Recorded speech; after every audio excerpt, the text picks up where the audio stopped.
Hello, everyone. My name's Rach. I'm a very grateful, recovered alcoholic and addict.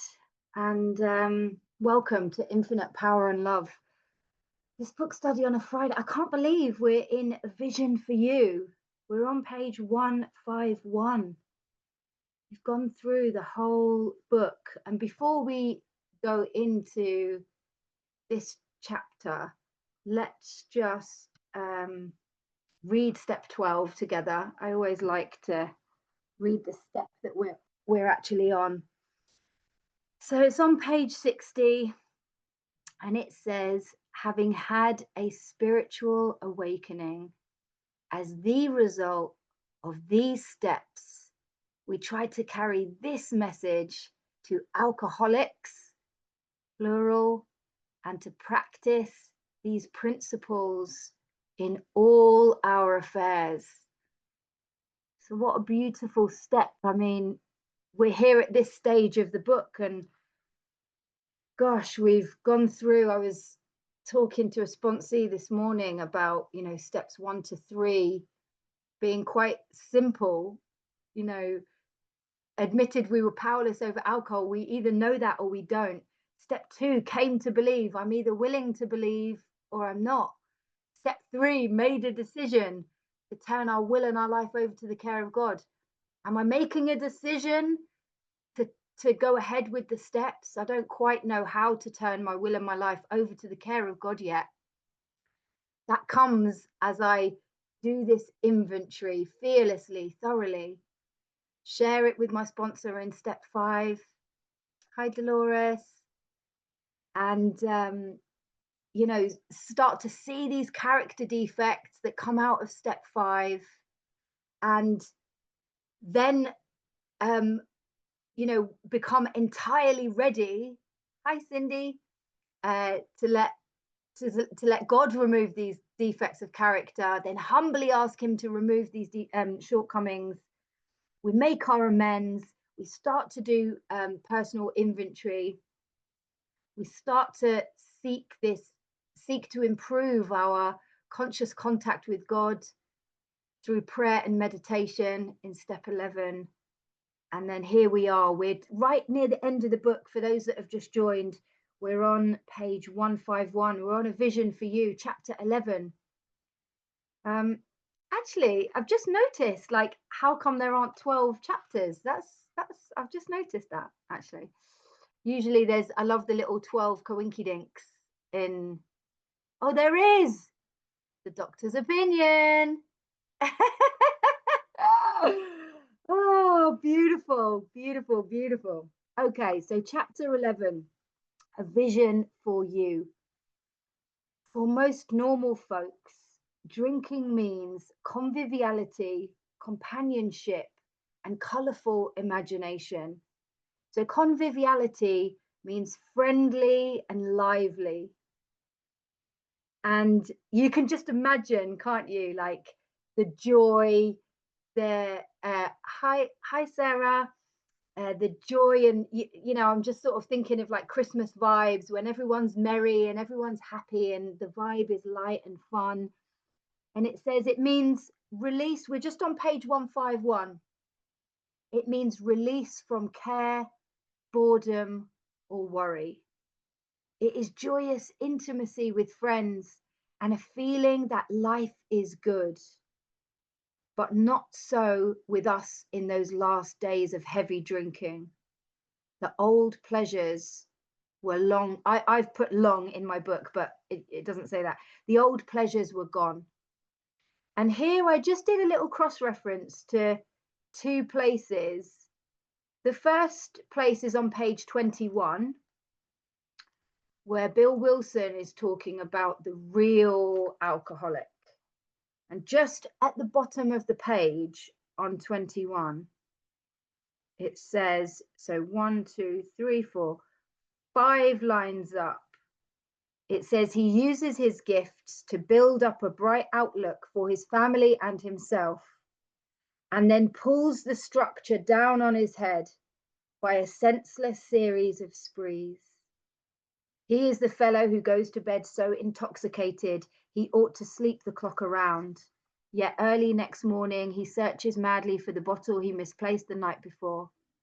If he can afford it, he may have liquor concealed all over his house to be certain nobody gets his entire supply away from him to throw down the waste pipe. As matters grow worse, he begins to use a combination of high-powered sedative and liquor to quiet his nerves before he can go to work. Then comes the day when he simply cannot make it and gets drunk all over again, and so on and so forth. So, these last days of our drinking, and then if you just flick the page over one to the bottom of page 25, I did another cross-reference. So whenever I do a cross-reference, I do the number. So on page 151, I've got 25, 21 with a little asterisk. And then on page 25, just at the bottom of the page, I always love thinking about this line because it really reminds me of the end of my drinking. These two alternatives. One was to go on to the bitter end, blotting out the consciousness of our intolerable situation as best we could. And whenever I read that line, I always do it with actions, and I'm just like, I'm remembering, I actually had a flashback yesterday of being in this house that I'm in now. No furniture, no flooring, no bed, no fridge, no washing machine, black bags over the windows, a lilo as a bed. And I was just, when I read that line on 25, I always think curtains drawn, phone off. That might not have been everybody's drinking experience, but here on page 151, it says the old pleasures were long gone in those last days of heavy drinking. They were but memories. Never, and I've squiggly underlined that never and highlighted it. Never could we recapture the great moments of the past. That bit actually reminds me of when Bill was sitting there before Ebby came, and he's talking about, oh, let's recapture those moments of the past. And do you remember in the madness, like regurgitating old stories with people? And it's like, you're not actually making any more new memories, but you're just regurgitating the same rubbish, Never could we recapture the great moments of the past. There was an insistent yearning to enjoy life as we once did, and a heartbreaking obsession that some new miracle of control would enable us to do it. There was always one more attempt and one more failure. So I haven't got this in my book actually, but it's just made me think. There was an insistent yearning to enjoy life as we once did, and a heartbreaking obsession that some new miracle of control would enable us to do it. It reminds me of page 30, where it says, the great, the idea, and it's 1, 2, 3, 4, 5, 6 lines down on page 30. It says the idea that somehow, someday, he will control and enjoy his drinking is the great obsession of every abnormal drinker. The persistence of this illusion is astonishing. Many pursue it into the gates of insanity or death. So this delusion that I can still control and enjoy my drinking. And it says it's a heartbreaking obsession, because what we now know is that I'm never going to be able to control and enjoy my drinking. I've already crossed an invisible line. So there was always one more attempt and one more failure. The less people tolerated us, the more we withdrew from society, from life itself. I remember hearing this in a share once, and it always stuck with me, that alcoholism is the only illness that treats loneliness with isolation. Isn't that powerful? I'm just going to say it one more time. alcoholism is the only illness that treats loneliness with isolation. And it says, as we became subjects of King Alcohol, capital K, capital A, shivering denizens of his mad realm, a denizen is a habitual drunkard. The chilling vapor that is loneliness settled down. It is really cutting, isn't it? It's really chilling. It's like this chilling vapor of loneliness settled down. It thickened, becoming ever blacker. I put a little question mark after that. Does, can you relate to that? Is that your experience of drinking, this loneliness, this darkness, this blotting out the consciousness? Sorry, I forgot to do the actions. Blotting out the consciousness. I always think of like blocking out the light and like hiding away, turning my phone off, just blotting out the consciousness of my intolerable situation, absolutely trying to get obliterated. Imagine with a healthy body and an opportunity to live life, my alcoholism is making me go on till the bitter end, blotting out the consciousness of my intolerable situation. It's a terrible illness, isn't it? And now we've got this solution, and it's expansive, and it's infinite. It can always grow and evolve. So hi Charlotte, we're just on page 151. So it thickened, becoming ever blacker. Some of us sought out sordid places, hoping to find understanding, companionship, and approval, question mark. Did you find yourself hanging out with people you didn't want to hang out with? That shame and remorse, the dangerous places, that I can only speak for myself, that I put myself in. It's scary to think. Momentarily we did. Then would come oblivion and that awful awakening to face the hideous four horsemen: terror, bewilderment, frustration, and despair. Wow, powerful. I put a question mark after that as well. Powerful words. Terror is terrifying. Bewilderment, it tells us in the book, doesn't it, that this illness is cunning, baffling, powerful. It centers in my mind. It tells me on page 24 that I cannot bring into my consciousness with sufficient force the suffering and the humiliation of even a week or month ago. Why is it I keep on forgetting about this and keep on doing the same thing? Frustration, obviously, again, just letting myself down, letting my family down, and despair. In a way, that despair is like the hopelessness, right? I need to have that level of hopelessness, otherwise I don't want to get well. Unhappy drinkers who read this page will understand. Imagine how confusing that is for other people. Like, why are you getting yourself into that? But I'm confused about why I'm getting myself into that place. I can really relate to that. Terror, bewilderment, frustration, and despair. And let me never forget that's where I was. Let me never forget that was where I came from. And that's why working with others is so important, because I remember when I hear that newcomer telling me how they feel, I'm like, whoa, I remember feeling like that. It feels like a lifetime away, but it's only been a few years, in comparison to the life. Now and then, a serious drinker, being dry at the moment, says, I don't miss it at all.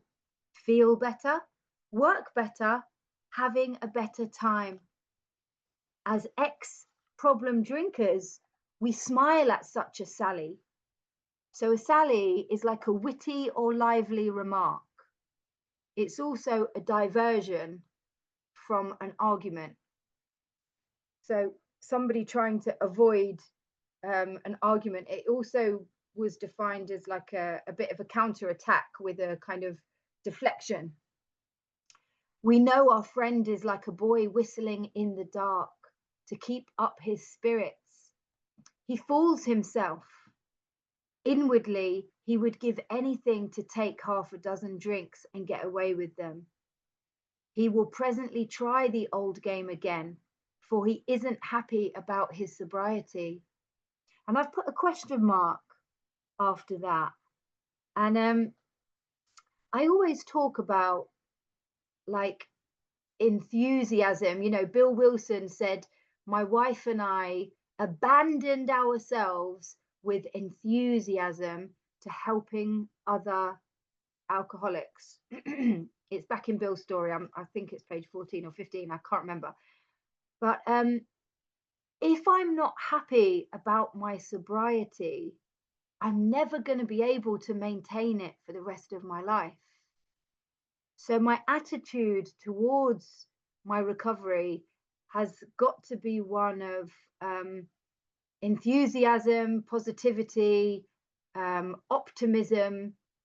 Otherwise, it is going to feel like a battle and a struggle, and I'm not going to be able to continue for a lifetime.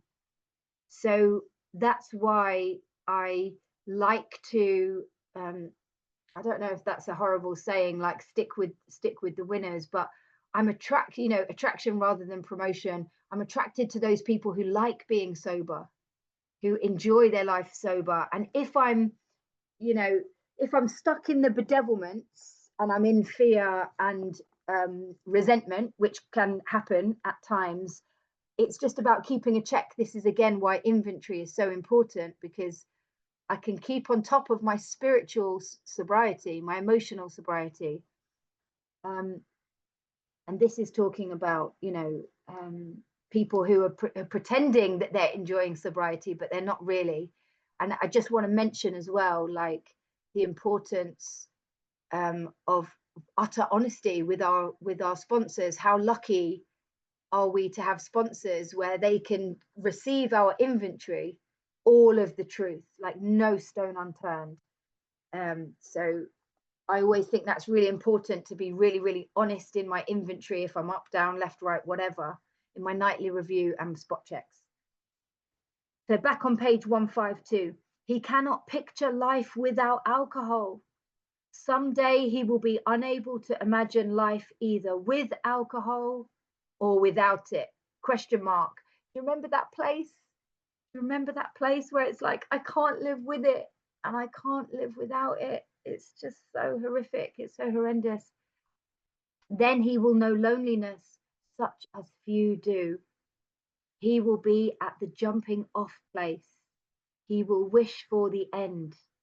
Quite sinister. It might be the end of his life, but it could also be the end of this Groundhog Day, waking up every day and being powerless and doing this thing that you don't really want to do. So here we go. We've got some beautiful solution here. We have shown, I've squiggly underlined shown, because this is a practical program, isn't it? We have shown how we got out from under. You say, yes, I'm willing, but am I to be consigned to a life where I shall be stupid, boring, and glum, like some righteous people I see? I know I can't see everybody's faces on the screen right now, but like, as a show of hands, who thought that sobriety was going to be so boring and dull and I can see you waving your hands. Yeah.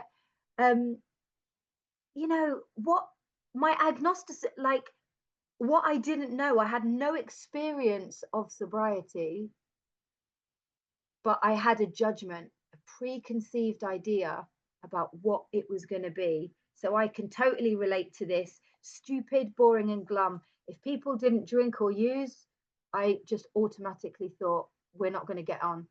We're not going to be friends. We're not going to get on. You're really boring. I know I must get along without liquor, but how can I? Have you a sufficient substitute? Yeah, I can see you laughing, Charlotte. So with this how on the page, I've squiggly underlined it and I've highlighted it. And I heard this first from my great grand sponsor, but I've later learned it's actually a Father Martin thing. You know, the H stands for honesty. The O stands for open-mindedness. and the W stands for willingness. So I thought that was brilliant when my great grand sponsor told me that. How do I get sober? How do I stay sober? Well, honesty, open-mindedness, and willingness. And then about 2 years later, somebody said, oh yeah, that aligns with steps 1, 2, and 3. So step 1, we admitted we were powerless over alcohol, that our lives had become unmanageable. I have to get honest with myself and with others. I'm powerless over alcohol. Step 2, came to believe that a power greater than ourselves could restore us to sanity. I need to be open-minded to come to believe and to accept that I've been insane, to keep on putting a poison in me over and over again until I nearly died. And willing, step 3, made a decision to turn our will and our life over to the care of God as we understood him. So I loved that. How? 1, 2, 3, honest, open-minded, and willing. Yes, there is a substitute, and it is vastly more. I like that word, vastly. For me, it's like infinitely more than that. It is a fellowship in Alcoholics Anonymous. There, these are beautiful promises, aren't they? There you will find release from care, boredom, and worry. Did anybody else in this room think that recovery was going to be boring? Has anybody else in this room suddenly found their hobbies again, their creativity, like, enjoying life, service? I mean, there's an infinite supply of service, right? And actually, we've been taught how to deal with fear. I've got the fear prayer on page 68. I'm just going to take you there just in case anybody isn't aware of it on this meeting. So this prayer, if I'm really, really scared about something, I will literally get on my knees and do this prayer like a mantra. So it's just at the bottom of the second to last paragraph on 68. And it says, we ask him to remove our fear and direct our attention to what he would have us be. And not do, but be. And so if I'm really scared about something, let me use work as an example. I'd just be like, God, I am so scared about my work situation. Please remove this fear from me and direct my attention to what you'd have me be. God, I am so scared about my work situation. Please remove this fear from me and direct my attention to what you'd have me be. And then it says, at once we commence to outgrow fear. So we begin. It doesn't say it's going to absolutely go, but we start to. And we've also got those instructions on page 84 for a spot check inventory, which is like when these things crop up, fear, resentment, selfishness, dishonesty, when these crop up, we ask, we watch for them, we ask for them to be removed, we discuss them with someone immediately, we make amends quickly, and we resolutely turn our attention to someone we can help. So we've been given these tools that are laid at our feet, and now we're told these promises. Welcome, Helen and Jessica.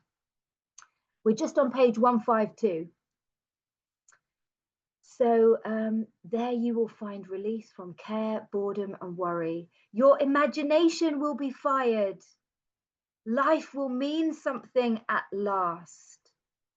The most satisfactory years of your existence lie ahead. Have you heard that saying, the best is yet to come?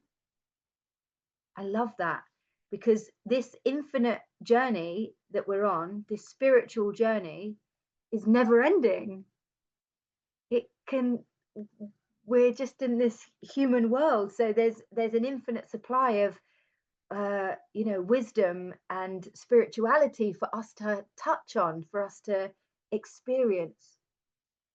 Thus we will find the fellowship, and so will you.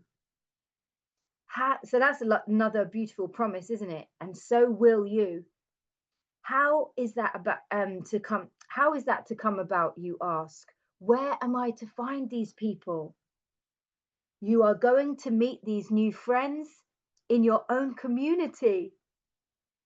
Um, I don't know about any of you guys, but when you first got into recovery, were you quite shocked at the fact that AA, CA, whatever meeting that you're in, was all around your local area? When you looked up the where to find, it's like there's all these community halls and churches where there are meetings. This has been going on all around for 86 years. Did I say 86, 68? I've just suddenly forgotten how many years it is. Lots of years. Near you, alcoholics are dying helplessly, like people in a sinking ship. That's a sad thought, isn't it? Sinking, dying helplessly, like people in a sinking ship, not realizing that there is a solution. We have it. It's magic. It's literally magic. If you live in a large place, there are hundreds, high and low, rich and poor. These are future fellows of Alcoholics Anonymous.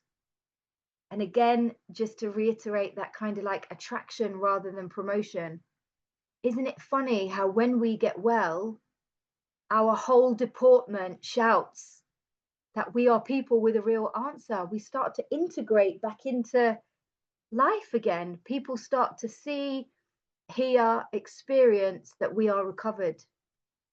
And I don't know if you've had this, but I've had loads of people end up talking to me about maybe family or friends that they, are worried about, and we're able to direct people back to the solution. Isn't that beautiful? So sinking ship, there are 100 future fellows of Alcoholics Anonymous. Among them, you will make lifelong friends. Wow, that feeling that we've got, which is now global. There are people on this meeting now. We're all in different places around the world, and I feel like I've made lifelong friends. This bit reminds me of page, I can't remember where it is now, where it talks about, it's page 17. Yeah.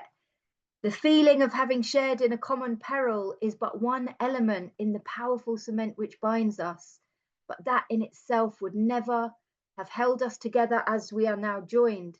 The tremendous fact for every one of us is that we have discovered a common solution.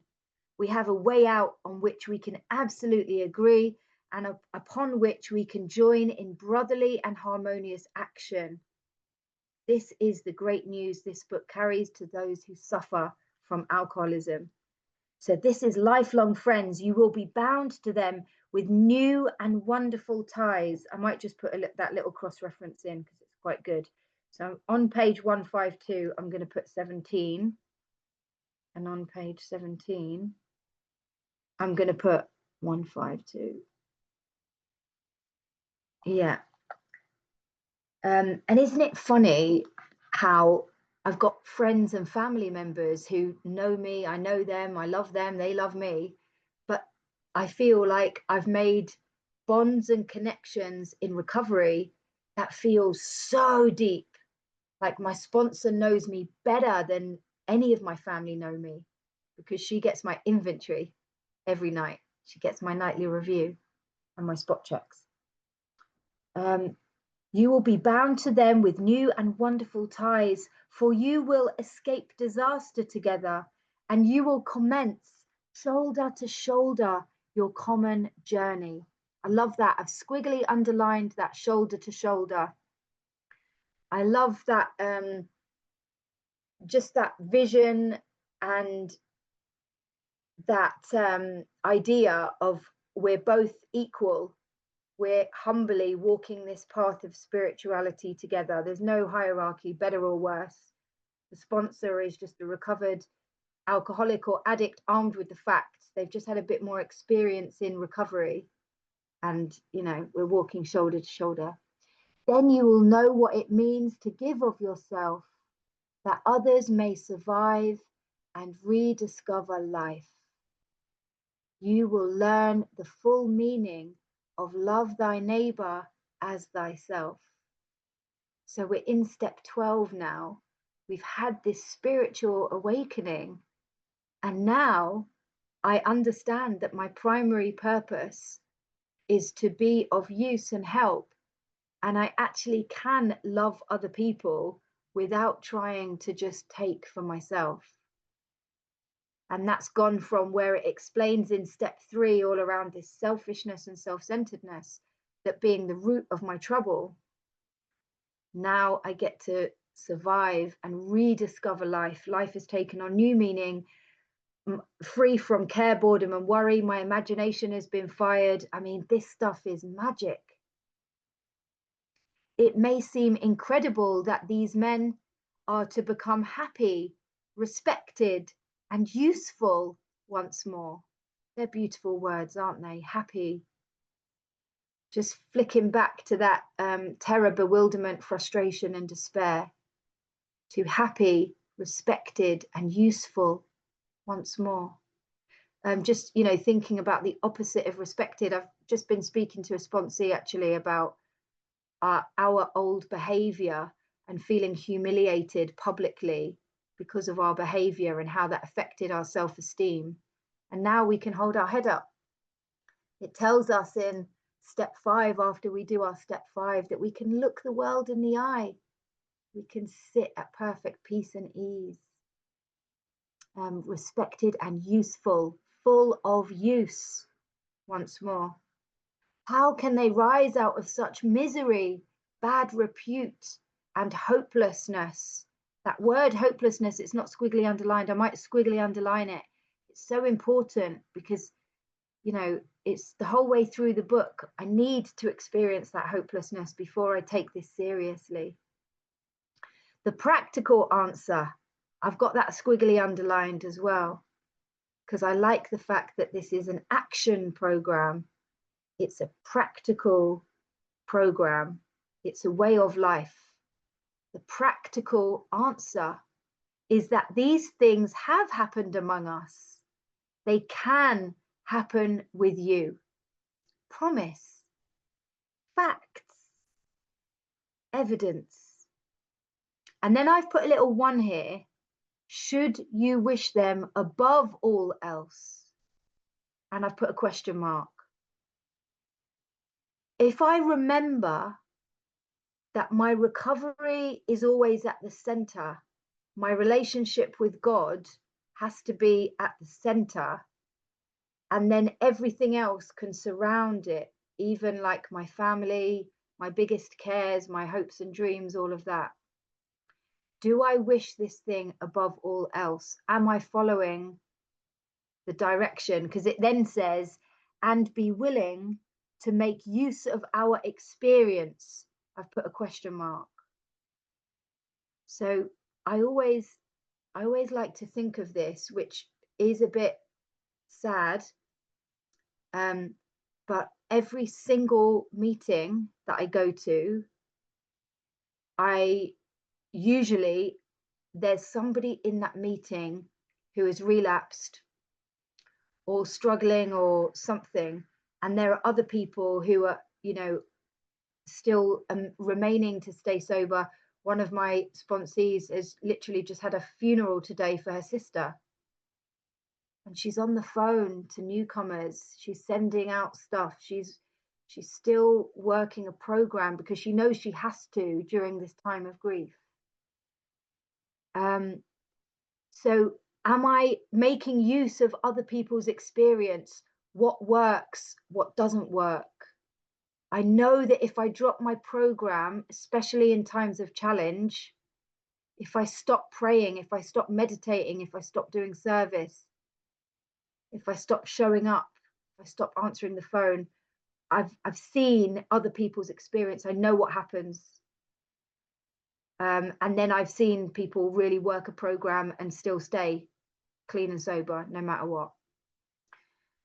So be willing to make use of our experience. We are sure they will come. So this freedom, this, these promises, that it's like guaranteed. And recently what's been ringing in my head is this: precisely, exactly, specifically. This is what the book is going to tell me. The main purpose of the book is to show me how to get well and stay well. Specifically, precisely, exactly. And then it says, the age of miracles is still with us. I love this word miracles. They've peppered it throughout the book. I was killing myself slowly. I was so hopeless that I needed God. I've turned to God, and a miracle has happened. I now don't want to drink or use. It's a miracle. The age of miracles is still with us. Our own recovery proves that. I've done a little cross-reference here to page 50. I refer back to this bit quite a lot, actually. So I've put a little 50 with an asterisk, and it's where it says, just on the last paragraph at the top, it's in the middle paragraph, it says, well, I'll read the whole bit actually. On one proposition, however, these men and women are strikingly agreed. Every one of them has gained access to and believes in a power greater than himself. The power has in each case accomplished the miraculous, the humanly impossible. As a celebrated American statesman put it, let's look at the record. This is facts, isn't it? We've not just got our own recoveries. All of us on this meeting today, Friday evening or afternoon, morning, wherever you're at, we're all here studying the big book. It's a bit of a miracle, because however long ago we were all blotting out the consciousness of our intolerable situation, facing the hideous four horsemen every day. Isn't that amazing? Our hope is that when this chip of a book is launched on the world tide of alcoholism, defeated drinkers will seize upon it. I've squiggly underlined that word, seize. I hope and wish that I've done a little cross-reference to page 28 here, which is where it talks about grasping that flimsy reed with all the desperation of a drowning person. So we in our turn sought the same escape with all the desperation of drowning men. What seemed at first a flimsy reed, this is the second paragraph down, sorry, on page 28. What seemed at first a flimsy reed has proved to be the loving and powerful hand of God. A new life has been given us, if you prefer, a design for living that really works. So at the beginning, this seizing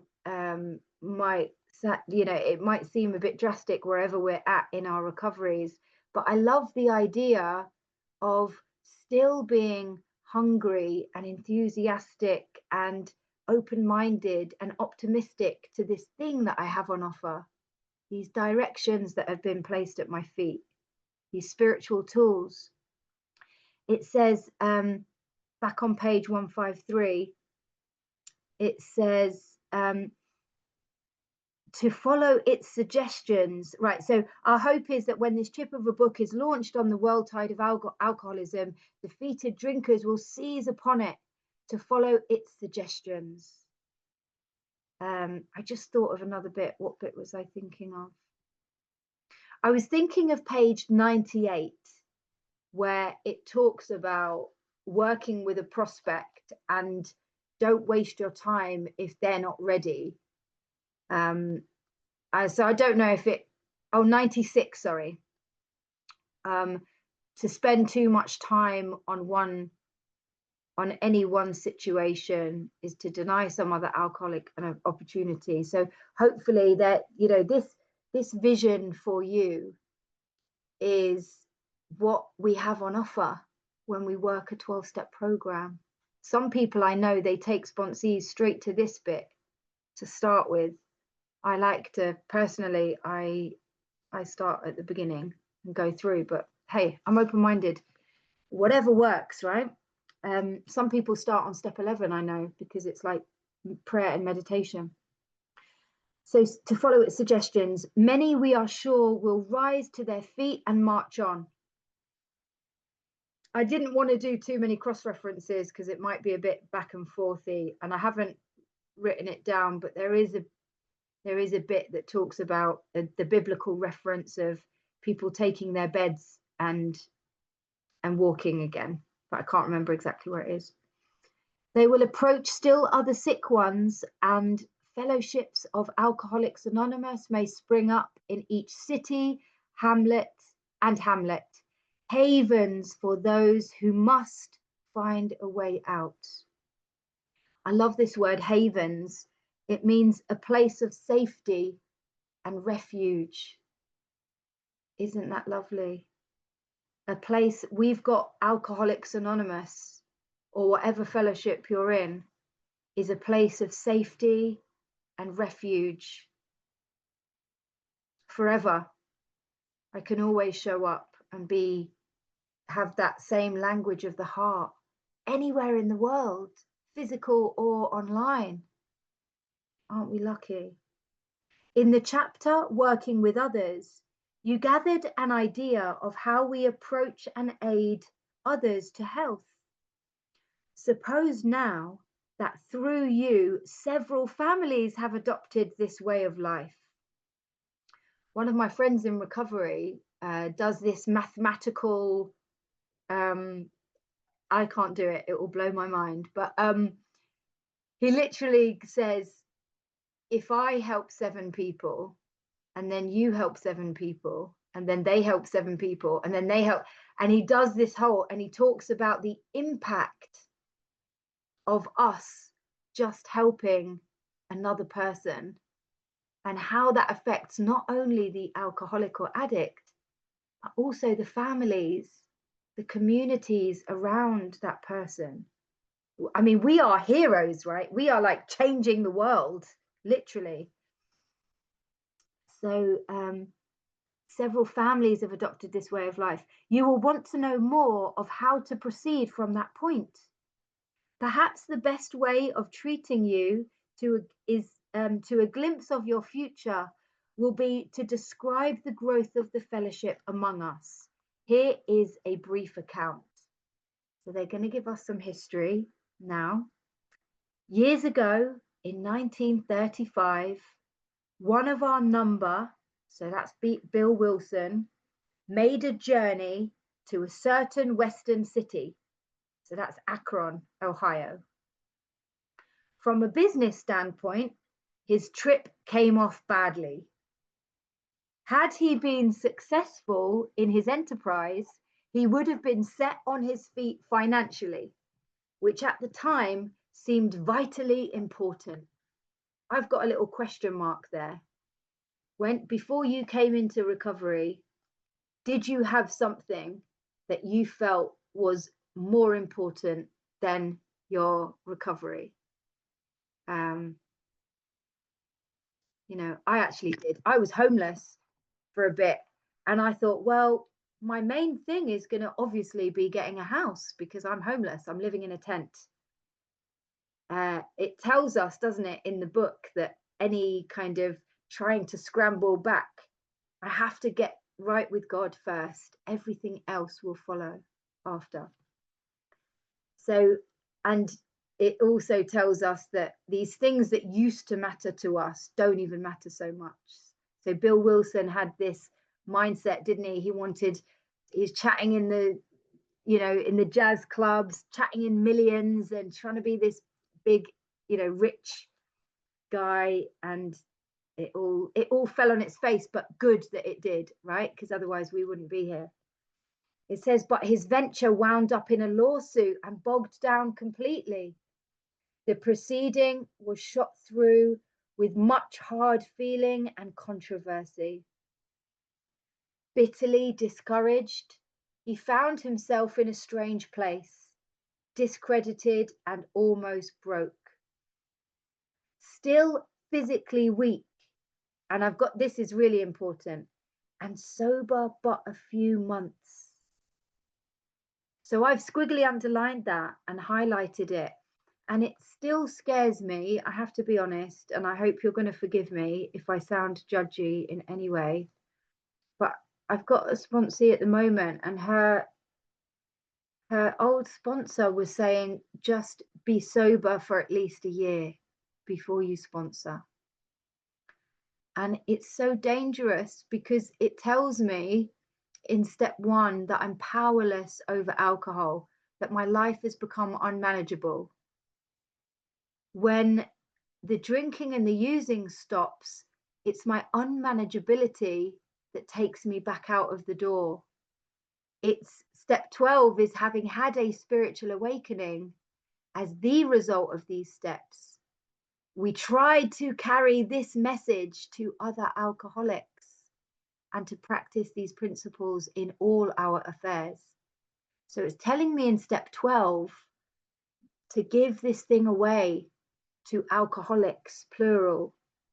So whenever I speak to someone who's like, oh, I'm not really ready to sponsor yet, I'm a bit scared, I just want to get a bit of sobriety under my belt, I just want to learn a bit more about the book, I remind them how sober Bill was.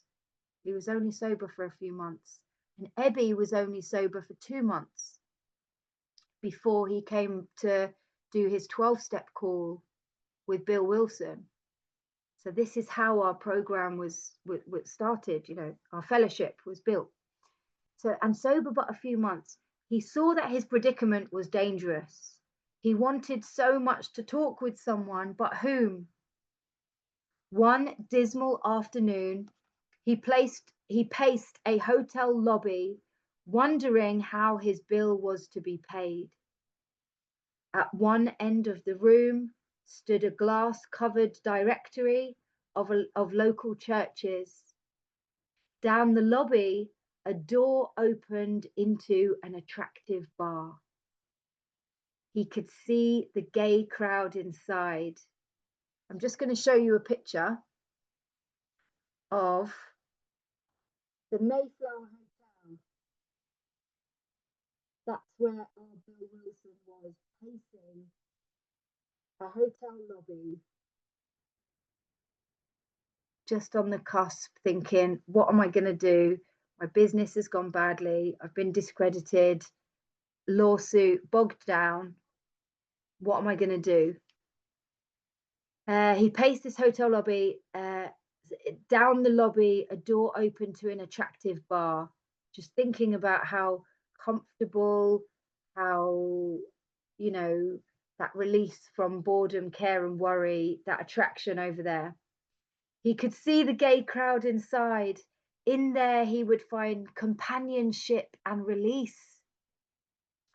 Unless he took some drinks, he might not have the courage to scrape an acquaintance and would have a lonely weekend.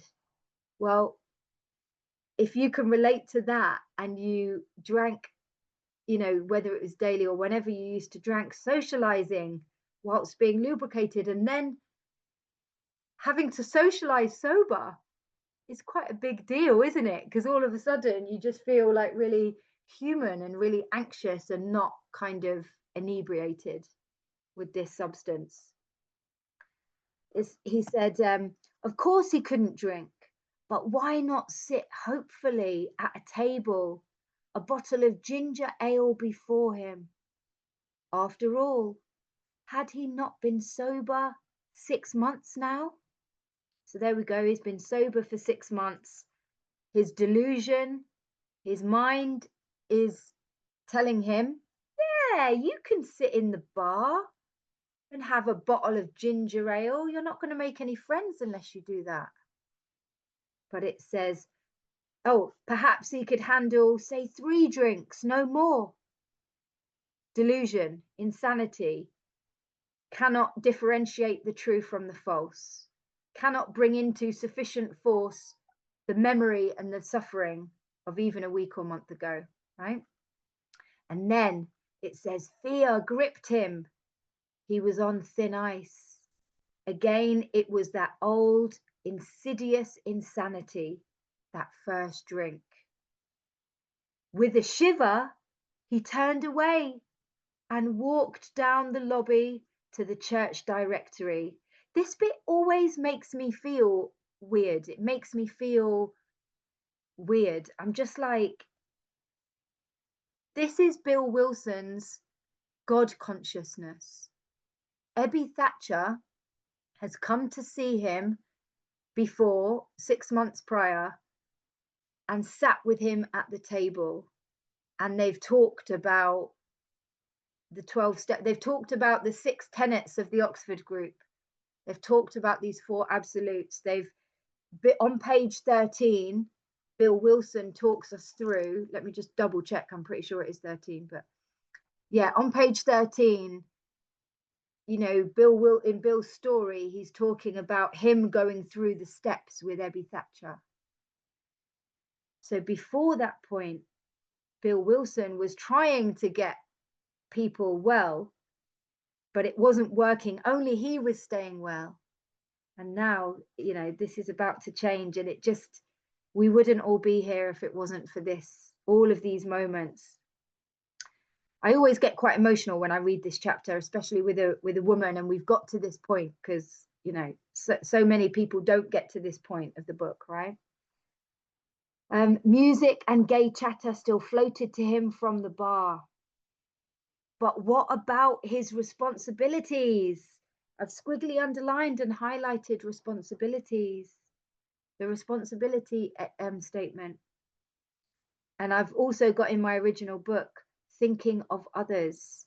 Something has happened to him. Bill Wilson had that moment in the hospital, didn't he, where he had that white light experience, and then he thought of, there must be thousands of other people out there that could be helped like this. His God consciousness is coming through. His purpose is coming through. We're so lucky that we've just been guided about what we need to do. All I've got to do is follow the clear-cut direction. It says, but what about his responsibilities, his family, and the men who would die because they would not know how to get well? I've thick underlined die, because it's the truth, right? People are dying like in a sinking ship. They don't know that we have this beautiful solution. He said, it says, ah, yes, those other alcoholics. There must be many in such in this town. He would phone a clergyman. So in my book here, I'm not like the biggest, I'm not the most confident historian yet, but I've got the little timeline here. So if you wanted to write it down, we've got Reverend Walter F. Tunk, Norman Shepherd, Henrietta Seiberling, and Dr. Robert Smith.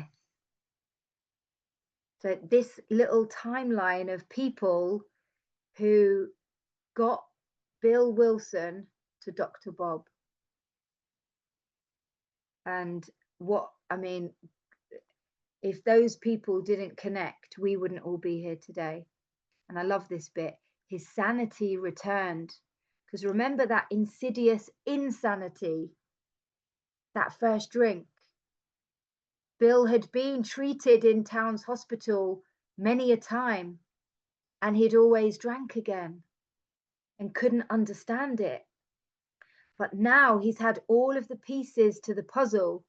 Dr. Silkworth has told him the hopeless condition. Dr. Silkworth has told him about the mental obsession and the physical allergy and the restless, irritable, and discontented, and said this relapse cycle that's absolutely hopeless, chronic alcoholics. Ebby Thatcher has come over and told him about this this spiritual experience, this vital spiritual experience. And Dr. Silkworth was telling Bill about talk about the medical thing, talk about your experience. Don't go bashing people over the head with the books, not with the book, with saying, God, I found God. You need to find God, because it will freak people out. So his sanity returned and he thanked God. Selecting a church at random from the directory, he stepped into a booth and lifted the receiver. They took action. His call to the clergyman led him presently to a certain resident of that town, who, though formerly able and respected, was then nearing the nadir of alcoholic despair. It was the usual situation. Home in jeopardy, I've put a question mark. Wife ill, question mark. Children distracted, question mark. Bills in arrears, question mark. And standing damaged, question mark. Can you relate to all of those things? This is the typical bog standard textbook progression of our illness. He had a desperate desire to stop, but saw no way out, for he had earnestly tried many avenues of escape. So Dr. Bob, this is talking about when Bill Wilson was connected with Dr. Bob. Dr. Bob had been going to the Oxford groups for about 2.5 years with his wife, Anne Smith. So he was religious, he had faith, but faith without works is dead. He didn't have the 12 steps. Bill Wilson came and they, and brought that to him. So painfully aware of being somehow abnormal, the man did not fully realize what it meant to be alcoholic. And the little asterisk takes us down and says, this refers to Bill's first visit with Dr. Bob.